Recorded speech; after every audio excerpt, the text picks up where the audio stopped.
Hello guys and welcome to Zim Trends Daily. So in another highlight yakaitika Cup Clash, Empress Cici, one of the most promising female artists kuChill Sport that is back then, anga akuda kubvisa hembe pastage or anga akuda kunetsana futi na DJ Fantan. So clearly according to DJ Fantan wakati this girl akutoda help and akati achataura nanamutarise and all those mbingas kuti vatry kumenesa kurehab. So this is the video rutrenda izvozvi raCici ari kuCup Clash achibviswa pastage.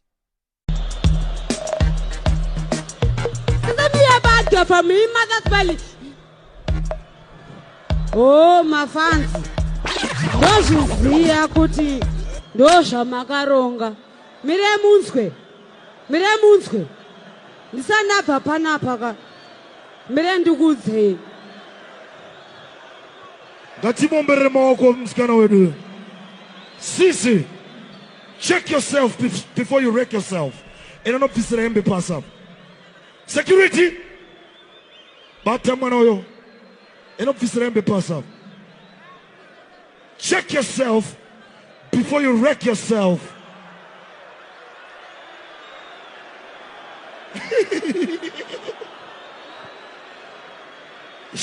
Massive.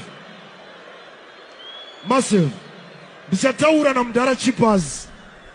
Na boss tinashe mtarisi wari munomu. Imbosumudza maoko mudenga for tinashe mtarisi in the building. Somebody say hoyo. And remember this, for the first time, Meya vari kuona mangoma. Sumudza heti mudenga. Somebody say hoyo. Bichataura na tinashe mtarisi, our boss. Na boss chippers promotion. Na Meya tikumbire kuti mwana uyu aendeswe kurehab. Aisi secret. Okay guys, so that is the video. Tell us what you think. Mskana, I think she needs help from dressing yake tanomboti ati but nezvaanga akuita pastage and all maitiro ari kungoita angoratidza kuti everything is not fine. So tell us what you think in the comment section.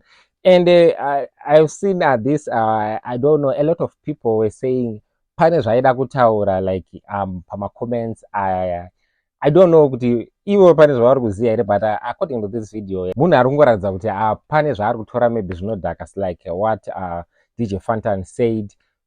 I don't know kana ivo vane zvavanoziva zvavari kuda kutaura panyaya ya Empress Cici. So tell us what you think in the comment section and don't forget to subscribe.